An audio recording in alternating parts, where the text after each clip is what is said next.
जेवणानंतर शतपावलीच दिली आपल्या ह्याच्यामध्ये, 100 पावलं, त्याच्याहून जास्ती चालू नये.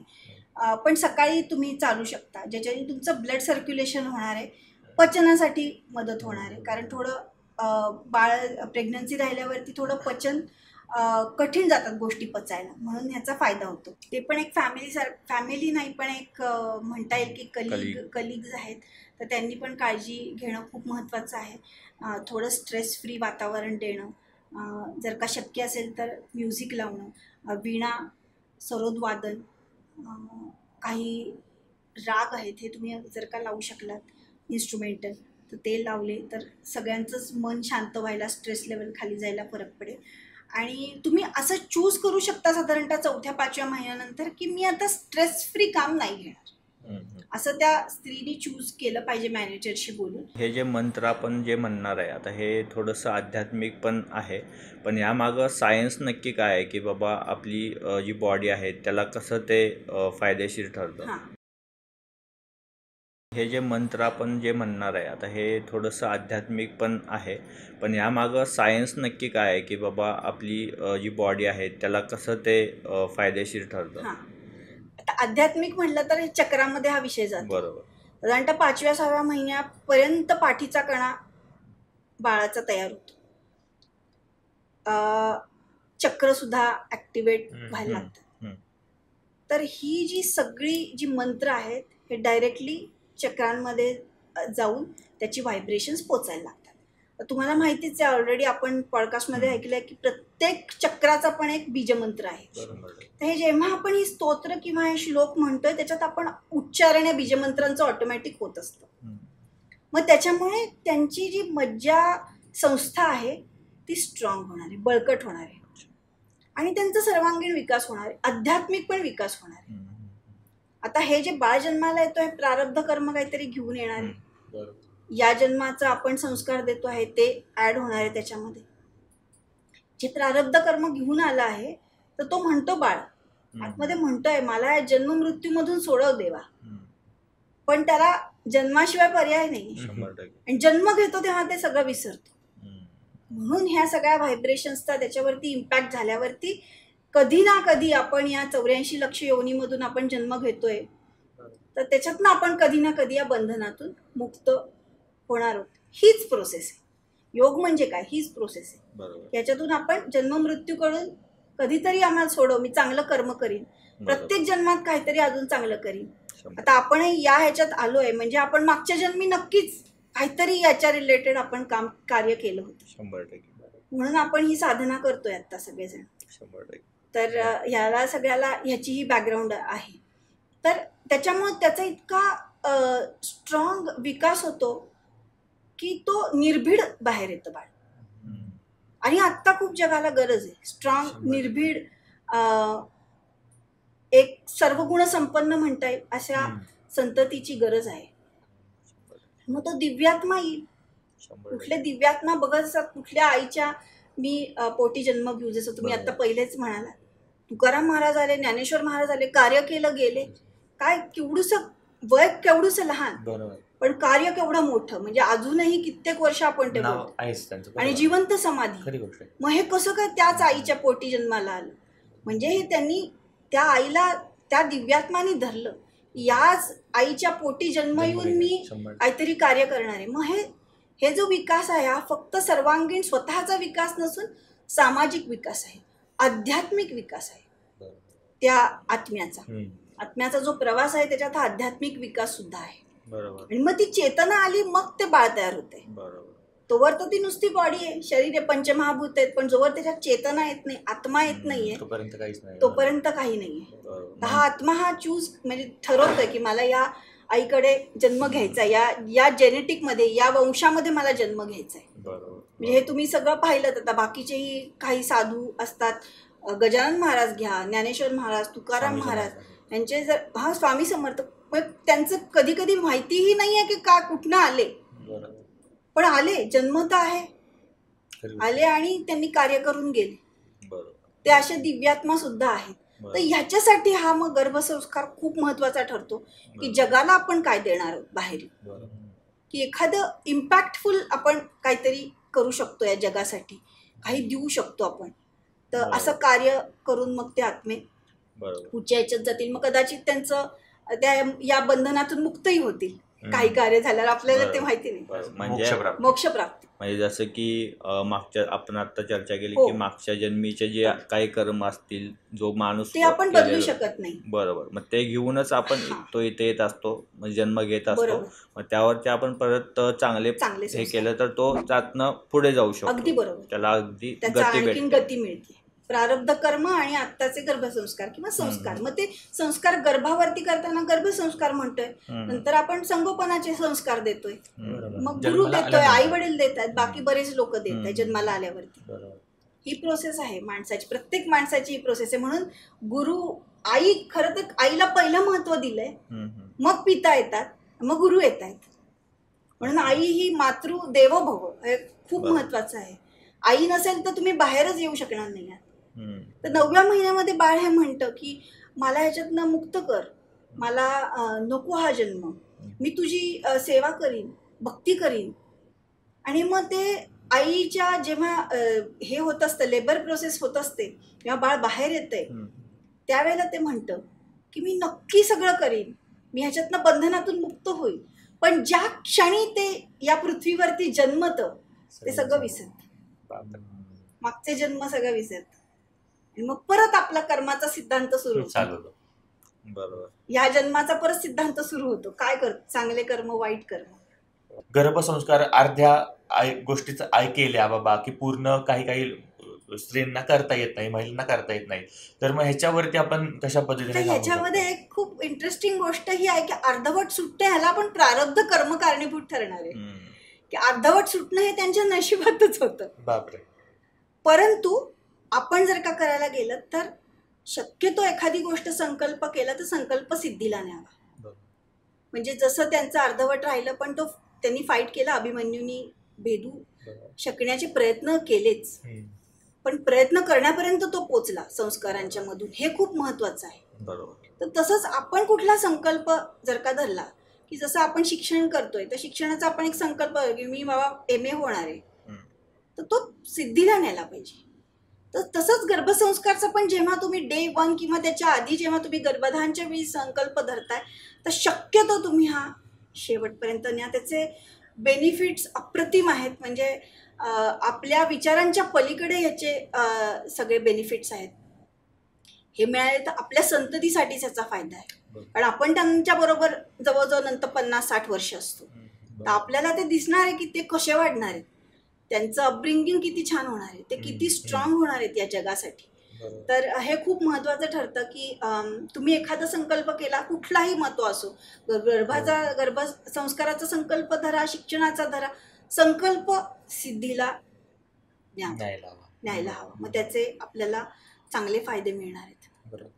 पण ह्या गोष्टी होतात का? जसं की अभिमन्यूचं झालं की बाबा त्यांनी गर्भातच ह्या गोष्टी ऐकल्या होत्या, पण आता पण त्या खरी गोष्टी होतात का? कारण की खूप जणांचं असा गैरसमज आहे की बाबा गर्भात असल्यावरती बाळाला काही कळतं, तेव्हा फक्त आईच ऐकते, तर मग त्यांनी काय फरक पडणार आहे, किंवा मग त्याच्यातनं काही जणांचं निगेटिव्ह दृष्टिकोन आहे गर्भसंस्काराच्या बाबतीमध्ये. तर खरंच ह्या गोष्टी कशा पद्धतीने होतात की बाबा बाळाला पण ह्या गोष्टी ऐकू जातात आहेत, बाळावरती त्या गोष्टींचा प्रभाव पडतोय? या डेफिनेटली प्रभाव पडतो याचा. म्हणजे मी US मध्ये असताना एका डिलेव्हरी रूममध्ये त्यांनी आर्ट ऑफ लिव्हिंगची सोहमची CD 12 तास चालू होती आणि त्यांची नॅचरल डिलेव्हरी झाली. म्हणजे आपण म्हणतो की आपण ह्याच्याकडनं उलट्या दिशेला चाललोय, पण तिथे दुसरे देश कुठल्या. सोहमची CD प्रत्येक डिलेव्हरी रूम मध्ये, प्रिपरेशन रूम मध्ये आहे की सोहम हीच प्रक्रिया आहे की ज्याच्याने तुम्हाला डिलेव्हरीसाठी इझी जाणार आहे. तर ह्याचा कुठलाच साईड इफेक्ट नाही आहे, ह्याचा इनफॅक्ट फायदाच आहे. तुम्ही गायनेकोलॉजिस्टकडे जाणारच आहात, तुमचे डिलेव्हरी डॉक्टर असणारच आहेत. ह्याची जोड दिली तर नक्कीच फायदाच आहे, तोटा ह्याच्यामध्ये काहीच नाही. तर आपल्याला 1 किंवा 2 संतती आहेत, तर त्याच्यामध्ये सुद्धा तुम्ही हे करू नाही शकण्याचं काही कारण नाही. म्हणजे आता माहिती झालं तर हे मला तर वाटतं 200% सगळ्यांनी केलं पाहिजे. खूप सोप्या गोष्टी आहेत, काहीच अवघड नाही. 1 तास आपण स्वतःसाठी काढू शकतो. या गोष्टी नक्कीच केल्या पाहिजेत. कुठलाच साईड इफेक्ट नाही याचा. बरोबर. आता आपण चर्चा केली की आहार, मंत्र किंवा दिनचर्या कशी असावी. आता आपण एक्झरसाइज कशी असावी याबद्दल आपण चर्चा करूया. की नक्की आता मध्ये कसं असतं की काही ज्या स्त्रिया असतात त्या जिम पण करतात, काही योगा करतात, काही करत पण नाहीत. तर यांच्यासाठी एक स्पेसिफिक कोणतं त्यांनी केलं पाहिजे की पहिल्या महिन्यात कोणतं, दुसऱ्या किंवा 9 महिन्यापर्यंत कोणतं? पहिल्या 3 महिन्यापर्यंत चालणं एक सर्वोत्तम व्यायाम दिलेला आहे. त्याच्यामध्ये पण तुम्ही मेडिटेटिव्ह वॉक करू शकता. म्हणजे तुम्ही जेव्हा चालताय तेव्हा पावलं टाकताना तुम्ही श्वासोश्वास संलग्न करू शकता. हा एक प्रकार झाला. हे सोडून तुम्ही व्यायाम म्हणताय तर पोहणं हे करू शकता. पोहणं हे सुद्धा खूप छान आहे. डिलिव्हरीसाठी सुद्धा तुम्हाला इझी जातं. ते पहिल्या 3 महिन्यामध्ये नाही, तुम्ही पोहणं शेवटपर्यंत सुद्धा करू शकता. अच्छा. पाण्यातही चालू शकता तुम्ही. ओके. ह्याचे खूप बेनिफिट्स आहेत. आणि हे सोडून योगा, जिम, तुम्ही मसल ट्रेनिंग ऑलरेडी करत असाल आधीपासून तर काही हरकत नाही, कारण तुमचे टोन अप होणार आहेत मसल्स. अजून 6 महिन्यानंतर शक्यतो तुम्ही टाळू शकता मसल जिममध्ये जाणं. पण योगासनं म्हणाल तर योगासनं पहिल्या 3 महिन्यांची योगासनं दिलेली आहेत, दुसऱ्या 3 महिन्यांची योगासनं दिली आहेत, तिसऱ्या 3 महिन्यांची लास्ट जी ट्रिप आहे 6 ते 9 महिने त्याची योगासनं दिली आहेत. पहिल्या 3 महिन्यामध्ये तुम्ही सगळे सूक्ष्म व्यायाम, काही वॉरियर पोजेस, मलासन हे तर 9 महिने सुद्धा दिलेलं आहे की जेणेकरून डिलेव्हरीसाठी पेल्विक फ्लोअर एक्सरसाइज आहे तो खूप फायदेशीर ठरतो. अशी काही आसनं पहिले 3 महिने दिली आहेत. दुसरे 3 महिने थोडी स्ट्रेंथनिंगची आसनं दिलेली आहेत की ज्याच्याने तुमची मांड्या, लोअर बॅक, पाठ या स्ट्रेंथन होतील. आणि तिसऱ्या 3 महिन्यांमध्ये कम्प्लिटली डिलेव्हरी फोकस्ड आसनं आहेत ज्याच्यामध्ये तुम्हाला डिलेव्हरीसाठी प्रिपेअर करता. मग ते बॉल त्याच्यामध्ये वापरून तुम्ही काही श्वासोश्वास संलग्न आसनं करू शकता. हे सोडून योगनिद्रा आधी आपण बोललो तसं हे सोडून प्राणायामिक प्रकार आहेत. प्राणायाम आपण करू शकतो, जसं अनुलोम विलोम आहे, काही भ्रामरी प्राणायाम आहे. पोटावरती जास्त न प्रेशर येता वरती छातीवरती थोडंसं त्याचं व्हायब्रेशन जाणवेल इतकं तुम्ही प्रेशर देऊन भ्रामरी करू शकता, ओंकार उच्चारण करू शकता.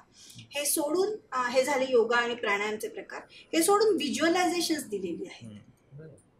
व्हिज्युअलायझेशन्स म्हणजे तुम्ही बाळाला बघू शकता, बाळाशी बोलू शकता, बाळाचे अवयव फील करू शकता, त्यांच्याशी बोलू शकता.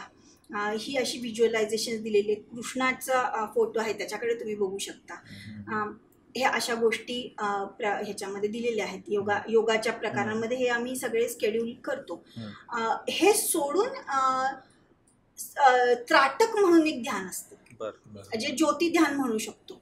ह्याचा सुद्धा अप्रतिम फायदे दिलेले आहेत. मग तुम्ही ज्योतीकडे सकाळी संध्याकाळी एक 10 मिनिटं जरी पाहिलं तर तुमचं कॉन्सन्ट्रेशन वाढणार आहे. तुम्ही त्याच्याबरोबर श्वास संलग्न करू शकता, श्वास उश्वास त्याच्याबरोबर करू शकता, सुहोम म्हणू शकता आणि त्राटककडे ज्योतीकडे बघू शकता. तर ह्याचे सुद्धा खूप फायदे दिलेले आहेत. हे सोडून आणखीन काय म्हणाल तर मेडिटेशनचे जे प्रकार आहेत तर त्याच्यामध्ये तुम्ही सकाळी आणि संध्याकाळी एक 10-10 मिनिटं करू शकता. त्याच्यामध्ये तुमचा संकल्प पण ॲडेड असेल. आणि त्राटक ध्यान आणि बाकी काही थोडे ध्यान असतील ज्याच्यामध्ये साधना तुमची दृढ होत जाईल आणि तुमचं कनेक्शन जे आहे बाळाशी ते आणखीन दृढ होणार आहे. अशा गोष्टी आपण करू शकतो. आता सगळ्यात माझ्या मते नाजूक असतो ते पहिले 3 महिने. बरोबर. तर त्यामध्ये नक्की कोणत्या एक्सरसाइज केल्या पाहिजेत, कारण की काही जास्त दगदगीमुळे थोड्या चुकीच्या गोष्टी होतात आणि त्याचा परिणाम मग वेगळा होतो. मग त्यावेळी नक्की कोणती काळजी घेतली पाहिजे? सूक्ष्म व्यायाम जे असतात म्हणजे सगळ्या जॉईंट्सचे जे व्यायाम आहेत ते तुम्ही डेफिनेटली करू शकता, कारण त्यांनी तुमचं शरीर लवचिक बनणार आहे आणि स्ट्रॉंग राहणार आहे. या 2 गोष्टी करू शकता आणि अगदी थोडंफार चालणं करू शकता. जसं तुम्हाला कळलं की आता बाळ आहे, प्रेग्नन्सी पॉझिटिव्ह आली आहे, तुम्ही बाकीचे एक्सरसाइज सुरू करू शकता. आणि यामध्ये हे पण असतं की झोपताना पण कोणती काळजी घ्यावी लागते, कारण की पोटावरती भार आला तर थोड्याशा ह्या गोष्टी होतात. एक उशी येते मोठी आणि साईडला तुम्ही झोपून त्या उशीचा सपोर्ट घेऊन तुम्ही साईडला झोपू शकता. आणि पाठीवरती प्रेशर येतं म्हणून तुम्ही साईडला त्या उशीवरती थोडं लोड देऊन तुम्ही त्याच्यावरती ओके, झोपू म्हणजे शकता. असं आपण पालतं म्हणतो ते झोपायचं नसतं झोपायचं ते. नाही. येस. आणि पाठीवरही नाही झोपता येणार फार हां. वेळ, हम्म. कारण की पाठीवरती थोडं प्रेशर येईल. डाव्या किंवा उजव्या कुशीवरती तुम्ही झोपू शकता, पण तेही 4-5 महिन्यानंतर थोडं वेट वाढायला लागतं बाळाचं. तसं 4-1 महिने थोडा तुम्हाला त्रास होतो बरोबर. वेटचा. आता गर्भसंस्कारमध्ये अशा काही जसं तुम्ही स्तोत्र सांगितलं, मंत्र सांगितलं, तशा पद्धतीने काही पुस्तकं वगैरे आहेत का की जे महिलांना आपण सजेस्ट करू शकतो की तुम्ही हे वाचू शकता अशा पद्धतीने? ज्ञानेश्वरी आहे, भगवद्गीता आहे, रामायण आहे, ह्या सगळी तुम्ही पुस्तकं, थोडक्यात आध्यात्मिक ग्रंथ वाचन वगैरे या सगळ्या ग्रंथ गोष्टी. वाचन, हे सोडून आयडॉल्स आहेत, सावरकर आहेत म्हणा, किंवा जी अशी कोणी मोठी माणसं होऊन गेली बरोबर. त्यांचे आत्मचरित्र तुम्ही वाचू शकता, ज्याच्याने तुम्हाला पॉझिटिव्ह व्हायब्रेशन्स जाणवतात. मध्ये जातील. तुम्हाला असे काही एक्सपिरियन्स किंवा अनुभव आलेत का तुमच्या क्लायंटचे वगैरे की ज्यांनी कॉल करून तुम्हाला एक्सपिरियन्स सांगितलेत बाबा आणि हो. त्यांनी तुमच्या लक्षात राहिल्यात त्या गोष्टी? एक आमचीच स्टुडंट होती, जी आर्मेनियन आहे, तिचा नवरा आहे आर्मेनियन आहे, दोघंही योगा स्टुडिओ चालवतात. तर तिने TTC केलं आमच्याबरोबर. TTC म्हणजे TTC म्हणजे टीचर्स ट्रेनिंग प्रोग्राम. म्हणजे आम्ही ट्रेन करतो की प्रीनेटल पोस्टनेटल गर्भसंस्कार टीचर्स, म्हणजे ते क्लासेस घेतात. तर तिने जसं आम्ही क्लासेस आमचं सुरू होतं TTC, ती त्याच वेळेला तिने सगळं सुरू केलं. आणि त्यांना एंजल बेबी हवी होती असं म्हणत होती की आम्ही विचार करू. ती रेकी प्रॅक्टिशनर्स पण आहे. तर त्यांनी हे सगळं एकत्रित केलं आणि बरोबर कोर्स संपला आणि 15 दिवसांनी मला मेसेज आला की मी प्रेग्नंट आहे. आणि 9 महिने सुद्धा त्यांनी सगळं हे प्रोसेस केली गर्भसंस्कारची. आता खरं तर ते इंडियन नाही आहेत, पण त्यांनी ही सगळी प्रोसेस केली. आणि एंजल बेबी आहे, माया नाव आहे तिचं. असे बरेच लोक आहेत की ज्यांना याचा खूप बेनिफिट जाणवतो. मे बी ते आपल्यापर्यंत पोचत नाहीत गोष्टी काही वेळेला, की कोणी विसरून जातात सांगायला. परंतु या सगळ्याचा फायदा एस्पेशली आपल्याला निरोगी पण बाळ हवंय. हुशार तर जेनेटिकली पण थोडंसं जेनेटिकली पण असणार आहे, पण हुशारीही, पण निरोगी हे फार महत्त्वाचं आहे. कुठल्याही प्रकारे व्यंग नाही पाहिजे, कुठल्याही प्रकारे कमकुवत नाही पाहिजे. तर ते बाळ जगामध्ये यायला निश्चितच याचा फरक पडतो, खूप उपयोग होतो. हे सगळ्यांनी केलं पाहिजे. आणि ह्याचा फायदा हा आपल्या पुढच्या फॅमिलीला, आपली संतती जी येईल ती पुढे जाऊन आपलंच कुळ पुढे नेणार आहे, त्यांनाही ती स्ट्रॉंग न्यायची आहे पुढे. तर ह्या सगळ्यांनाच फायदा होत जाणार आहे. तर हे शक्यतो हे कसं काय लुप्त झालं आहे, मध्ये लुप्त झालं आहे नॉलेज थोडं, किंवा म्हणता येईल की करेनाशी झाली लोक. पण आता परत शक्यतो सगळे लोक ह्याच्याकडे वळत आहेत. 1 किंवा 2 आपले हे आहेत बाळ, त्याच्यामध्ये का नाही करायचं गर्भसंस्कार? तर मला वाटतं त्याचा नक्कीच सगळ्यांनाच फायदा होईल सगळ्या गोष्टींना. तेच आजकाल आपल्या भरपूर गोष्टी ज्या आध्यात्मिक आहेत, आधुनिक आहेत आणि ज्या आधीपासून चालत आलेल्या आहेत, ज्या ऋषीमुनींच्या काळापासून चाललेल्या आहेत, ते आत्ता खूपच वरती यायला लागल्या त्या सगळ्या गोष्टी. आणि खूप लोक अशा हे पाहतात ह्या सगळ्या गोष्टींकडे. आणि हे आता यूट्यूबवरती पॉडकास्ट म्हणा किंवा ह्या सगळ्या गोष्टी ह्या खूप पद्धतीने चालल्या. त्यामुळे अजून लांब ज्या स्त्रियांना माहिती नाही आहेत ह्या गोष्टी, ज्या गावाकडे वगैरे राहतात, जिकडे या सगळ्या गोष्टी फक्त मोबाईलवरती वगैरे आहेत, अशा महिलांना खूप उपयुक्त ठरतात ह्या आपण गोष्टी वगैरे पाहणं. आणि त्याच्यातनं त्यांना पण एक चालना मिळते की हा बाबा आपण हे करून पाहिलं, काही हरकत नाही. गावाकडे तर आणि म्हणायला गेलं तर वेळ पण असतो. इनफॅक्ट आपणच धकाधकीचं जीवन इथं शहरात जगतोय. बरोबर. तिथे ते म्हणलं ते 1-2 तास काढू शकतात. बरोबर. आणि मगाशी जो आपण पॉईंट बोलतो त्याच्यामध्ये हाही एक पॉईंट महत्त्वाचा येतो की एक तुमचा ग्रुप असेल तर तुम्ही शेअर करू शकता. म्हणजे तुम्ही आता प्रेग्नंट आहात 3 महिने 6 महिने, तर तुम्ही जोडले गेलात या क्लासेसच्या थ्रू, गर्भसंस्कारच्या क्लासेसच्या, तर तुम्हाला आणखीन सुद्धा सेम महिला मिळणार आहेत. तुम्ही त्यांच्याशी एकमेकांशी तुमचं शेअर करू शकता, गप्पा मारू शकता, बाळाचं सुद्धा अपब्रिंगिंग डिस्कस करू शकता. तर ह्याच्याने सुद्धा जी विचारांची देवाणघेवाण होते, ह्याच्याने सुद्धा तुम्हाला मन मोकळं राहायला फायदा होतो. तर या प्रोसेसमध्ये हे पण एक महत्त्वाचा पॉईंट आहे.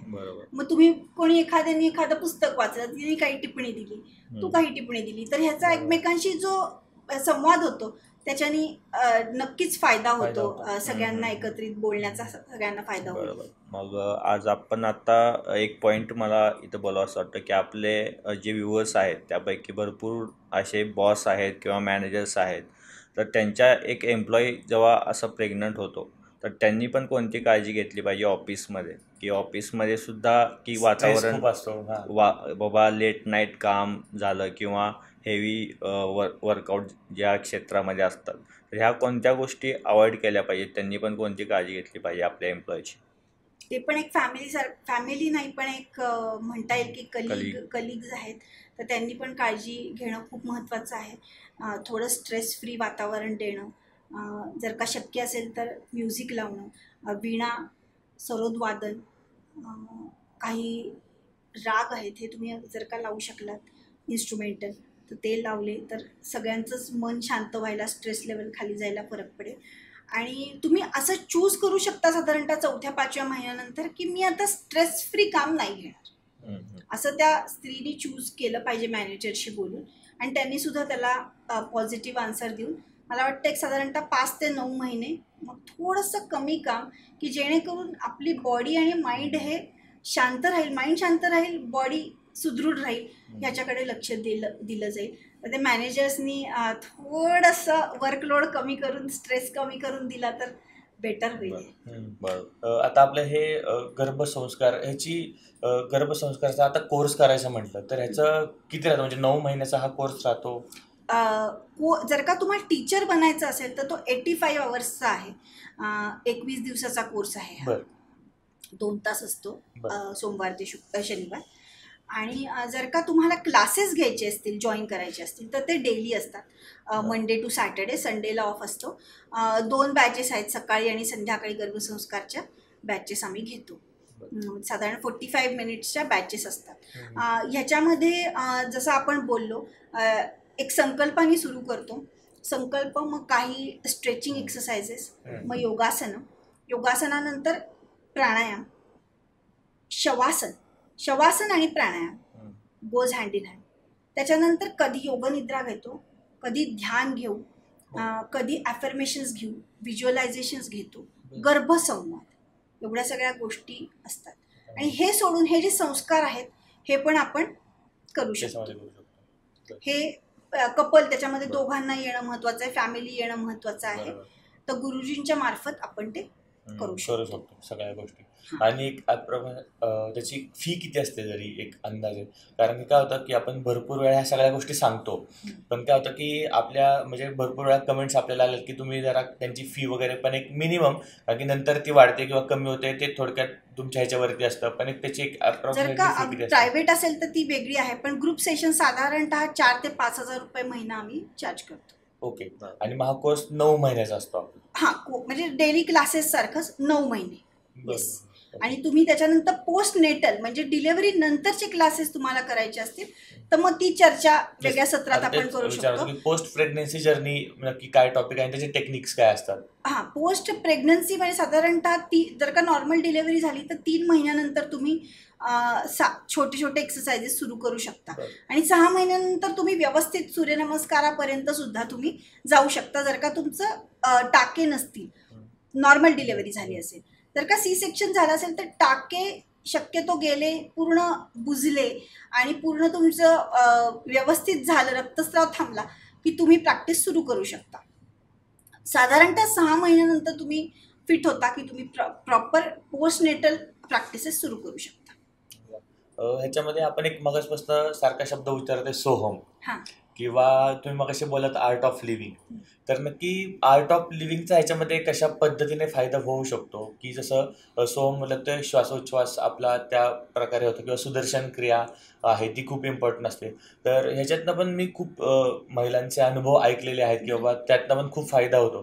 तर नक्की आर्ट ऑफ लिव्हिंग माहिती तुम्हाला की कशा पद्धतीने केलं जातं, किंवा नक्की काय फायदा होऊ शकतो आर्ट ऑफ लिव्हिंग? मी स्वतः आर्ट ऑफ लिव्हिंगची टीचर नाही आहे, पण सोहम मेडिटेशन जी त्यांनी एक त्यांची CD आहे, ज्याच्यातनं नक्कीच फायदा होतो. कारण की आपलं नॅचरल रिदमच इन्हेलेशनला म्हणजे श्वास घेताना उश्वास करताना हम असं आहे. तर तुम्ही त्याच्यावर कॉन्सन्ट्रेट केलं तर ते ऑटोमॅटिकली तुमचं जी पाल्पिटेशन्स आहेत, जी दगदग होते, कधी स्ट्रेस खूप असतो, तो शांत व्हायला, तुमचं BP नॉर्मल व्हायला मदत होणार आहे. आता आर्ट ऑफ लिव्हिंगबद्दल म्हणायचं गेलं तर त्याच्यातही वेगवेगळे प्राणायामचे प्रकार दिलेले आहेत. जे कुंभक आहे मात्र ते त्याच्यामधलं तुम्ही करू शकत नाही प्रेग्नन्सीमध्ये. श्वास रोखणं हा प्रकार तुम्ही प्रेग्नन्सीमध्ये करू शकत नाही. पण बाकीच्या प्रॅक्टिसेस जर का तुम्ही नेहमी करत असाल तर त्या टीचरकडनं विचारून तुम्ही प्रेग्नन्सीमध्ये पण कंटिन्यू करू शकता. बरोबर. आणि इथे एक मला अजून एक बोलावं असं वाटतं की आत्ताच्या ह्या काळामध्ये की योगासनं, आता समजा आपली चर्चा ऐकून कोणतरी आता असेल की तो यूट्यूबवर जाईल आणि सर्च करेल की बाबा हे मला करायचं आहे. मग आता याचं काय असतं की याचे फायदे पण आहेत आणि तोटे पण आहेत. की जसं की एखाद्याची बॉडी असेल तर त्याची एक हिस्ट्री असते की त्याला आधी कुठे दुखापत झाली असेल, मग त्यांनी कोणत्या आसन केले पाहिजे किंवा नाही केलं पाहिजे हे आता तो ठरवू शकत नाही आहे. त्यामुळे हे त्यानं कन्सल्टच केलं पाहिजे. मग असं याबद्दल तुम्हाला काय वाटतं की त्यांनी नक्की काय केलं पाहिजे? खरं तर कुठलाही इवन योगा क्लास जॉईन करण्याच्या आधी किंवा आपण गर्भसंस्कारही म्हणतोय त्याच्या आधी एक काउन्सिलिंग सेशन फार महत्त्वाचं असतं. की जे तुम्ही म्हणालात की एक बॅकग्राऊंड, फॅमिली बॅकग्राऊंड, तुमची मानसिक बॅकग्राऊंड, तुमची शारीरिक बॅकग्राऊंड तिन्ही त्याच्यामध्ये बघितली जाते आणि मग तुम्हाला सजेस्ट करू शकतो की काय केलं पाहिजे. मॅक्सिमम गोष्टी सजेस्ट करू शकतो, परंतु आता काही खूपच दुखणं आहे पाठीचं, मग काही असं न करू नका. काहींना मायग्रेन आहे, काय करू शकता, काय नाही करू शकत. खूप पित्ताचा त्रास आहे, काय करू शकता, काय करू शकत नाही हे सांगू शकतो. म्हणून एक काउन्सिलिंग सेशन फार महत्त्वाचं आहे. म्हणजे आम्ही ऑनलाईन घेतानाही एक 1-on-1 काउन्सिलिंग सेशन आम्ही घेतो किंवा आम्ही एक फॉर्म भरायला सांगतो आणि आम्ही शक्यतो म्हणतो आम्हाला येऊन भेटा. एकदा भेटल्यानंतर खूप फरक पडतो. मग ते सेशन झाल्यावरती तुम्ही ऑनलाईन जॉईन करू शकता. हे सोडून सुद्धा आम्ही बरेच वेळा म्हणतो की तुम्ही महिन्यातनं एकदा आम्हाला तरी भेटायला या. त्याच्यानेही फरक पडतो की काय बॉडी कशी आता त्याला रिॲक्ट करते आहे, बॉडीमध्ये काय फरक झाला आहे. तर हे पण महत्त्वाचं ठरतं. त्याच्यामुळे काउन्सिलिंग सेशन फार महत्त्वाचं आहे. यूट्यूबवर जाऊन बघून करण्यासारखे गोष्टी नाही आहेत. व्हायब्रेशन्स ह्याच्यामध्ये आहेत, समोर बघूनही आपल्याला कळतं काय होतं आहे, काय नाही होते. तर एक काउन्सिलिंग सेशन घेऊन मग तुम्ही कंटिन्यू करू शकता. क्लासेस म्हणा किंवा जे तुम्हाला कोर्स करायचा असेल तर तो तुम्ही करू शकता. आता आपल्या काही ज्या महिला आहेत ज्या आपला व्हिडिओ वगैरे पाहत असतील की ज्या ॲक्च्युली गर्भसंस्कार त्यांच्या डोक्यात विचार झाले की बाबा गर्भसंस्कार करून घ्यायला हवेत आणि बाबा काही लोकांना किंवा काही स्त्रियांना शक्य नाही आहे त्या करणं, तर त्यांनी काय ॲक्च्युली काळजी घ्यावी किंवा सामान्य स्त्रीनी गर्भधारण झाल्यानंतर काय काळजी घ्यावी हे थोडंसं सांगा. चालू शकता, अगदी सिंपल एक्सरसाइज आहे, चालू शकता. स्पेसिफिक टाइम आहे का किती पावलं चालली पाहिजे? 30 मिनिट्स दिलेले आहे. 30 मिनिट्स 30 ते जेवणाआधी, सकाळी सकाळी जेवणानंतर शतपावलीच दिली आपल्या ह्याच्यामध्ये, 100 पावलं, त्याच्याहून जास्ती चालू नये. पण सकाळी तुम्ही चालू शकता, ज्याच्याने तुमचं ब्लड सर्क्युलेशन होणार आहे, पचनासाठी मदत होणार आहे. कारण थोडं बाळ प्रेग्नन्सी राहिल्यावरती थोडं पचन कठीण जातात गोष्टी पचायला, म्हणून ह्याचा फायदा होतो. तर बाकीच्या ज्यांना करायचा वेळ मिळत नाही आहे तर त्यांनी बेसिक अगदी तर चालू शकता.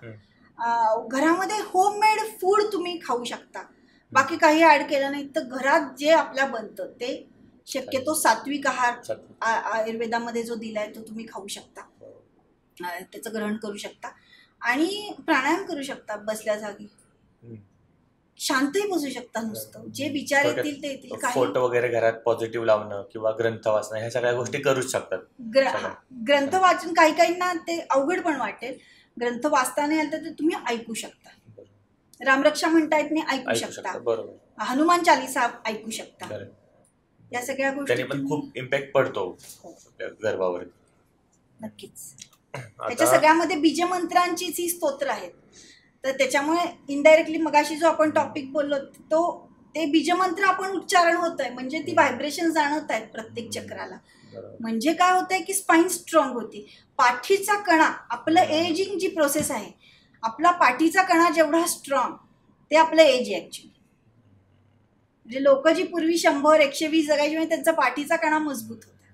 आता 50-60 खूप झाले. तर पाठीचा कणा फार महत्वाचा आहे आपल्या ह्याच्यामध्ये. याच्यात सगळी चक्र आहेत.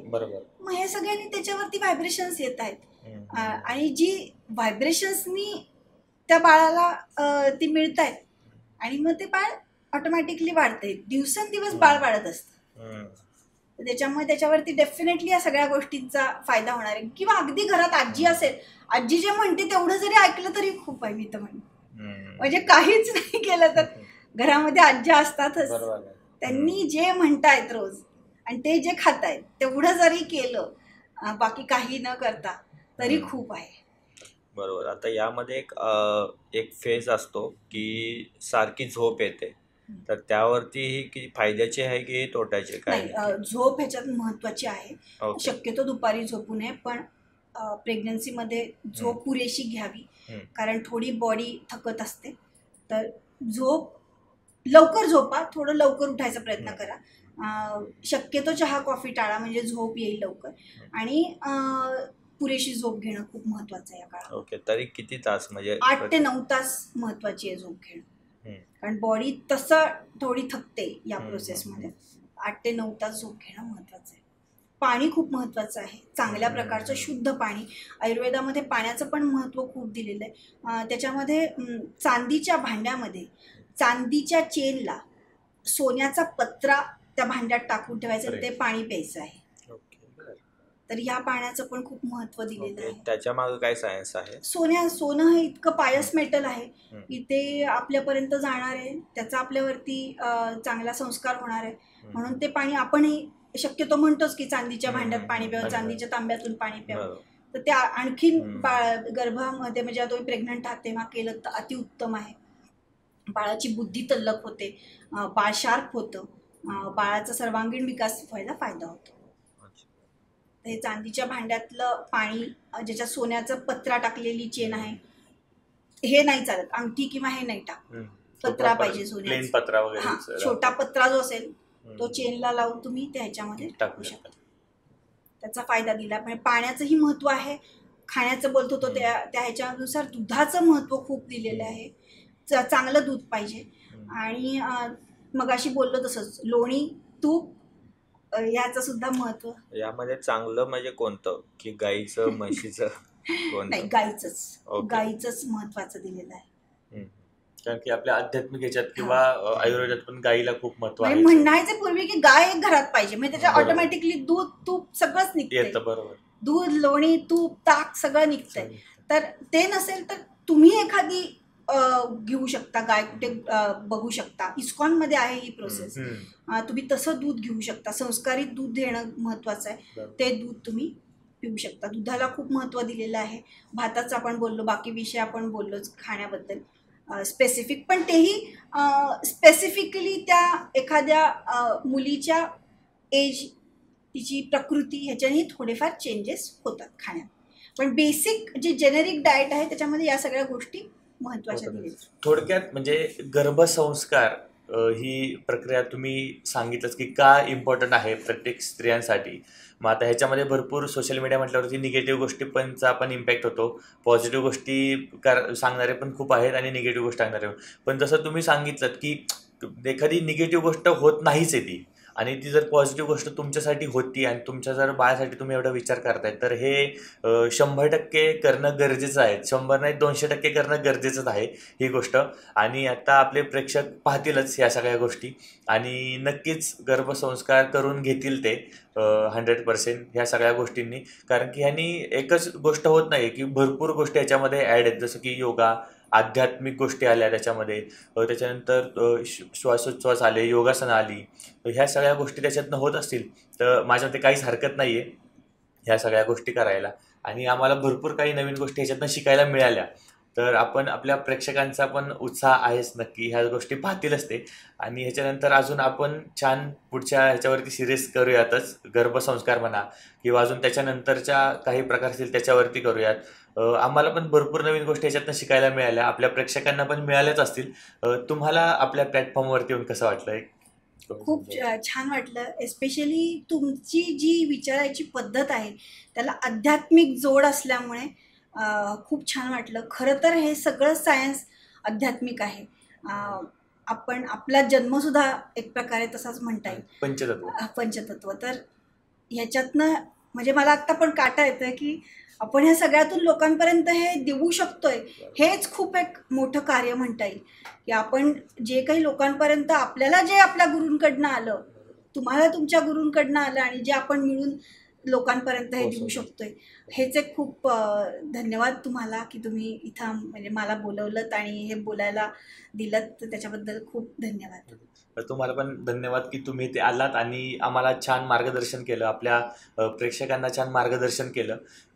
आता आपले काही प्रेक्षक वगैरे असतील जे आपला व्हिडिओ वगैरे पाहतील, तर नक्की तुमच्याशी कशा पद्धतीने आपल्याला कॉन्टॅक्ट करता येईल किंवा आपलं काय आहेत क्लासेस वगैरे ते थोडंसं एक सांगा फक्त आपल्या प्रेक्षकांना. आता आमचे 9 महिने चे जे क्लासेस आहेत ते आम्ही डिवाईड करतो. 3 महिन्याच्या वेगवेगळ्या बॅचेस असतात, कारण की काही प्रकार वेगळे असतात पहिले 3 महिन्याचे, नंतरच्या 3 महिन्याचे. तर डिपेंडिंग अपॉन दॅट आमचे क्लासेस असतील संध्याकाळी सकाळी. माझा ईमेल ID आणि फोन नंबर तुम्ही खाली देऊया.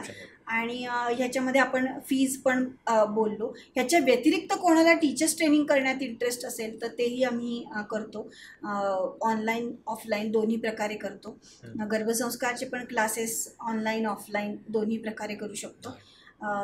निश्चित आम्हाला हे कार्य पुढं नेण्यासाठी पुढं न्यायला आवडेलच. तर कॉन्टॅक्ट केला तर आम्ही नक्कीच त्यांना ही सगळं देऊ आणि मदत करू. नक्कीच. तुम्हाला हा पॉडकास्ट कसा वाटला आपल्या कमेंट सेक्शनमध्ये नक्की सांगा. आणि तुम्हाला काही शंका असतील, तुम्हाला काही प्रश्न विचारायचे असतील तर आपण आदिती मॅमचा नंबर आपण खाली डिस्क्रिप्शनमध्ये देणार आहोत, त्यांचा ईमेल ID देणार आहोत.